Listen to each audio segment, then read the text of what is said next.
Hello guys, कैसे हैं आप सब। Welcome to my channel Graduity Designs. आज हमारी कोरल ग्राफिक डिज़ाइन कोर्स की सबसे पहली क्लास है और आज हम स्टार्ट करेंगे कोरल ड्रा, जिसमें मैं सबसे पहले आपको बताऊंगा कोरल ड्रा इंटरफेस के बारे में और उसके बाद कोरल ड्रा टूल्स के बारे में। तो चलिए चलते हैं कंप्यूटर के स्क्रीन पर और कोरल ड्रा लॉन्च करें। तो लॉन्च करने के बाद कोरल ड्रा का इंटरफेस कुछ इस तरह से खुल कर आएगा। इसमें सबसे पहले मिलेगा आपको वेलकम स्क्रीन में गेट स्टार्टेड में आपको सबसे पहले ये मिलेगा न्यू डॉक्यूमेंट्री। न्यू डॉक्यूमेंट का मतलब है न्यू फाइल। जब भी आपको कोई प्रोजेक्ट बनाना होता है या कोई आर्ट या कोई ड्राइंग बनानी होती है तो आपको एक फ़ाइल की ज़रूरत पड़ती है, एक ब्लैंक फ़ाइल की ज़रूरत पड़ती है। तो इसको हम एक नई फाइल न्यू डॉक्यूमेंट के थ्रू खोलते हैं। चलिए इस न्यू डॉक्यूमेंट पर क्लिक करके देख लेते हैं क्या होता है। तो न्यू डॉक्यूमेंट पे क्लिक करते ही एक नई फ़ाइल खुल के सामने आ गई है और इस फाइल में ये एक पेज है। इस पेज को छोटा बड़ा या पेज के नंबर्स को घटा बढ़ा भी सकते हैं। जैसे कि अभी ये एक पेज, हमको और ज़्यादा पेज चाहिए इस फाइल के अंदर, तो यहाँ से इसको क्लिक करके लेआउट में जा करके इंसर्ट पेज में क्लिक करके यहाँ से जैसे कि 4 पेज और इंसर्ट करना है इसी फाइल में, तो यहाँ से 4 दे दिया और फिर ओके कर दिया, तो ये 4 पेज इस फाइल में और पढ़ने हैं। खैर, ये तो थी पेज की बात। इसके बारे में हम बहुत डिटेल में आगे चल के बात करेंगे। तो ये तो था न्यू डॉक्यूमेंट। न्यू डॉक्यूमेंट के बाद आपको मिलता है गेट स्टार्टेड में new from template. New from template का मतलब कि कुछ रेडीमेड फाइल आपको तैयार फाइल मिल जाएंगी, टेम्पलेट्स फाइल मिल जाएंगी, जिसको खोल के आप, जिसको ओपन करके आप उनसे आइडिया ले सकते हैं कि किस चीज़ की फ़ाइल किस तरह से तैयार होती है, किस तरह से तैयार हो सकती है। जैसे इसमें बहुत से कैटेगरी दी हुई है, एडवर्टीजमेंट, ब्रोशर, बिजनेस कार्ड और भी बहुत कई कैटेगरी यहाँ पर दी हुई है। तो आप इसको बारी बारी से जो है क्लिक करके खोल के देख सकते हैं कि ये फ़ाइल किस चीज़ की और किस तरह से बनाई गई है। जैसे आइडिया के लिए अभी फ़िलहाल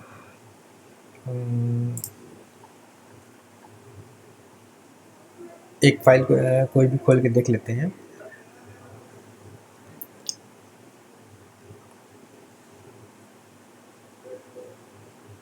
जैसे कि ये फ़ाइल खोल लेते हैं। ये है टेम्पलेट। ये एक ब्रोशर की फ़ाइल है।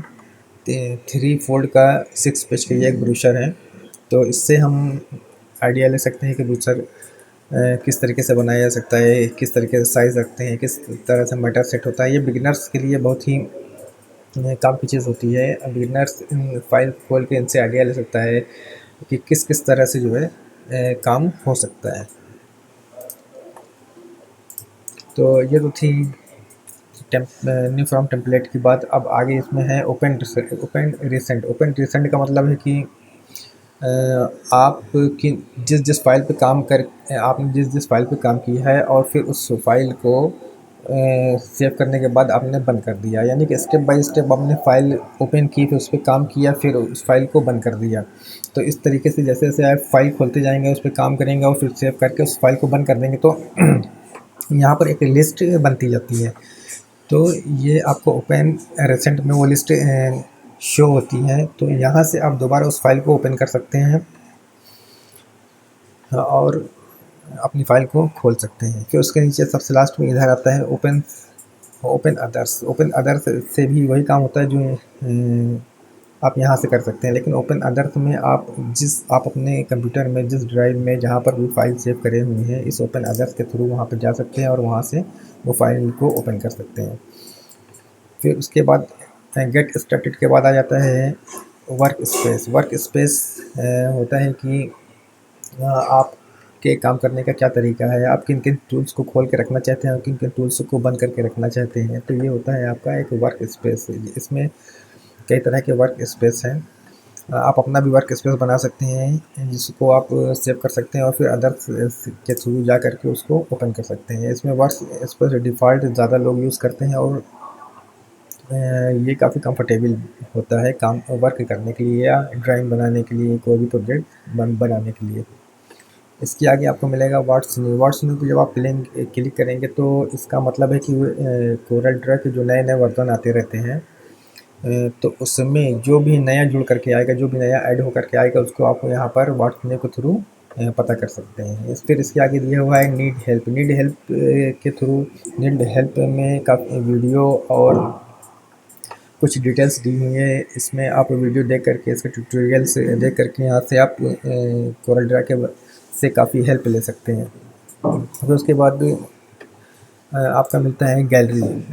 गैलरी पे आप क्लिक करेंगे तो यहाँ बहुत ढेर सारी जो है आपको फ़ाइल मिल जाएगी देखने के लिए, सैम्पल्स फ़ाइल। इस फाइल पे जब आप माउस ले जाएंगे तो आप वो बताएगा भी कि ये फ़ाइल जो है किसने क्रिएट की है। तो ये सैम्पल इसलिए है कि ये दिखाया गया है कि आप कोरल ड्रा में किस किस तरह से जो है वर्क कर सकते हैं, किस किस तरह की डिज़ाइन बना सकते हैं। फिर उसके बाद आपको मिलेगा यहाँ पर गैलरी के नीचे अपडेट। अपडेट पे आप जब क्लिक करेंगे तो यहाँ से आप कोरल को अपडेट कर सकते हैं। यहाँ पर आप दो ऑप्शन जो देख रहे हैं, ये जिनके सामने दो बॉक्स बना है, इस पर अगर चेक लगा के रखेंगे पहले वाले पे, तो ये आपको notify me available product updates news and tutorial. जब भी कोई प्रोडक्ट का अपडेट या न्यूज़ या ट्यूटोरियल आएगा तो ये आपको एक मैसेज देगा। तो और सेकंड वाले पे अगर आप automatically download product updates and ask me before installing, जब इस पर आप क्लिक लगा के रखेंगे, चेक लगा के रखेंगे, तो जो भी डाउनलोड आएगा वो ऑटोमेटिक डाउनलोड हो जाएगा और इंस्टॉल करने से पहले वो आपसे पूछेगा। फिर उसके बाद यहाँ से आप इसके नीचे देख रहे हैं, यहाँ से आप कोरल ड्रा की ऑफिशियल वेबसाइट पे जा सकते हैं। फिर उसके बाद यहाँ पे है मेंबरशिप एंड सब्सक्रिप्शन। यहाँ से आप कोरल ड्रा को सब्सक्राइब कर सकते हैं और मेंबरशिप ले सकते हैं। इसका सबसे नीचे आप ये जो देख रहे हैं, always show me welcome screen eight launch, तो इसके सामने जो आप ये बॉक्स देख रहे हैं वाइट कलर का, इस पर आप अगर चेक लगा के रखेंगे तो जब भी आप कोरल ड्रा लॉन्च करेंगे तो उसके साथ ही वेलकम स्क्रीन आपको खुल के मिल जाएगी। अगर आप इस पर चेक हटा के रखेंगे तो कोरल ड्रा लॉन्च होने पर ये वेलकम स्क्रीन नहीं आएगी। ये तो बात थी कोरल ड्रा इंटरफेस के बारे में। अब चलिए चलते हैं कोरल ड्रा टूल्स की तरफ और कोरल ड्रा टूल्स के बारे में जानते हैं, उसके बारे में सीखते हैं। ड्राइंग बनाने के लिए या कोई भी आर्ट बनाने के लिए एक फ़ाइल की ज़रूरत होती है, एक पेज की ज़रूरत होती है। तो हम यहाँ से सबसे पहले खोलेंगे एक न्यू फाइल। फाइल में जाकर के न्यू पे क्लिक करेंगे, इस तरह से एक न्यू फाइल खुल जाती है। अब इसमें आप लेफ़्ट साइड में सबसे पहले देख रहे हैं ये पिक टूल। पिक टूल पे थोड़ी देर आप इस तरीके से अगर रखे रहेंगे तो वो बताएगा कि मैं कौन सा टूल हूँ। वो उस टूल पे रखने पे, कुछ देर माउस रखने पे वो खुद ही बताएगा कि ये कौन सा टूल है। और इस पिक टूल को थोड़ी देर माउस के लेफ़्ट बटन को दाबे रहेंगे तो ये खुल करके आएगा, जिसके अंदर आपको दो टूल्स और मिलेंगे, एक फ्री हैंड पिक और दूसरा फ्री ट्रांसफॉर्म। अब इन सब को बारी बारी से मैं आपको बता देता हूँ कि क्या काम है। तो सबसे पहले इसमें लेते हैं पिक टूल। अब पिक टूल का क्या काम है? पिक टूल को सिलेक्शन टूल या एरो टूल भी बोलते हैं। अब इसका वर्क आपको मैं समझा देता हूँ। इसका वर्क जैसे कि आपको बहुत सारे ऑब्जेक्ट एक साथ सिलेक्ट करने हैं, जैसे कि ये बॉक्सेस हैं, कई बॉक्सेस हैं। अब इसको आपको सबको एक साथ सिलेक्ट करना है तो आप ऐसे बाहर से ड्रैग कराइए और फिर बटन छोड़ देना है, तो ये सारे बॉक्सेस सिलेक्ट हो जाएंगे। अब ये चलिए इन बॉक्सेस को सबसे पहले हम कुछ कलर दे देते हैं ताकि हम किसको सिलेक्ट कर रहे हैं, किसको डिसेलेक्ट कर रहे हैं, ये सारी चीज़ें आपको क्लियर समझ में आए। इसको कर देते हैं रेड, इसको कर देते हैं ब्लू, इसको कर देते हैं सियान, इसको कर देते हैं ग्रीन, इसको कर देते हैं ऑरेंज। तो मैं ये कह रहा था, माउस का बाहर एरो क्लिक करेंगे, राइट बटन दाबे रहेंगे और लेफ़्ट बटन दाबे रहेंगे और लेफ़्ट बटन को दाबे इसको राइट की तरफ लेकर के आना है, फिर माउस का लेफ़्ट बटन छोड़ देना है, तो ये सारे बॉक्स एक साथ सिलेक्ट हो जाते हैं। ये तो तरीका था सारा बॉक्स माउस से एक साथ सेलेक्ट करने का। इसको एक तरह से और भी सिलेक्ट कर सकते हैं कि सारे बॉक्स को सिलेक्ट कंट्रोल ए कर दें, यानी कि सिलेक्ट ऑल। कंट्रोल ए कर दिए आप कीबोर्ड से, तब भी ये सारे बॉक्स सेलेक्ट हो जाएंगे। ये तो कीबोर्ड से सिलेक्ट करने का तरीका हो गया। अब अगर सारे बॉक्स सेलेक्ट हो गए हैं और उनमें से किसी एक बॉक्स को आपको छोड़ना है तो वो आप कैसे करेंगे? तो उसके लिए है, ये हमने पहले माउस से सारा बॉक्स सेलेक्ट कर लिया, फिर अब इसमें से आपको सियान वाला बॉक्स छोड़ना है। तो उसके लिए क्या करेंगे, सियान वाले शिफ्ट कीबोर्ड से शिफ्ट बटन दाबेंगे, उसके साथ उसको दाबे रहते हुए आप अपने माउस का लेफ़्ट बटन इस सियान बॉक्स के ऊपर क्लिक कर दीजिए। ये अब ये सियान बॉक्स डिसेलेक्ट हो गया है, बाकी सारे बॉक्स आपके सिलेक्ट हैं। ये इस तरीके से। अब आपको जैसे इसमें से रेड भी डिसेलेक्ट करने हैं, खाली यही तीनों बॉक्स सेलेक्ट रखने हैं, तो आप रेड बॉक्स पे क्लिक कर दीजिए, तो वो भी डिसेलेक्ट हो जाएगा, बाकी तीन आपके सिलेक्ट रहेंगे। इसी तरह से अगर आपको वापस सियान सेलेक्ट करना है, सिर्फ लाल वाले को ही छोड़े रखना है, तो आप शिफ्ट बटन को दाबे रहें और माउस से इसके सियान वाले पे माउस का लेफ़्ट बटन इस पर क्लिक कर दें, तो ये सिलेक्ट हो जाएगा। अब ये चारों बॉक्स सिलेक्ट हो गए हैं। इस तरीके से ये आप ऑब्जेक्ट को स्पिक टूल के थ्रू सिलेक्ट कर सकते हैं। पिक टूल का एक काम और भी है कि आप किसी भी ऑब्जेक्ट को सिलेक्ट करिए, फिर उस पर दोबारा क्लिक करिए। क्लिक करने माउस के लेफ़्ट बटन से जब इस पर दोबारा क्लिक करेंगे तो ये इसके नोट्स कुछ इस तरह से चेंज हो जाएंगे। जब ये चेंज हो जाएंगे तो ये रोटेशन के लिए रेडी है। तो इस चेंज नोट्स को पकड़ करके माउस का लेफ़्ट बटन दाबे आप इसको ऐसे रोटेट कर सकते हैं। माउस का लेफ़्ट बटन आप छोड़ेंगे नहीं, माउस का लेफ़्ट बटन आप इसको ऐसे इस पे ले जाएंगे, माउस का लेफ़्ट बटन ऐसे प्रेस करेंगे, प्रेस करे माउस को जिस एंगल पे रोटेट करना है उस एंगल पे ऐसे घुमाएंगे। जब आप करेंगे तो आपके समझ में आएगा कि कैसे करना है। ये तो हो गया इस पिक टूल के थ्रू आप इस बॉक्स को, इस ऑब्जेक्ट को रोटेट कर सकते हैं। इस पिक टूल के थ्रू आप किसी भी बॉक्स को स्क्यू भी कर सकते हैं। स्क्यू का मतलब तिरछा। आप इसके सेंटर पॉइंट पे या कहीं पे भी जब क्लिक करेंगे तो ये वही रोटेशन वाला जो है नोड आ जाएगा।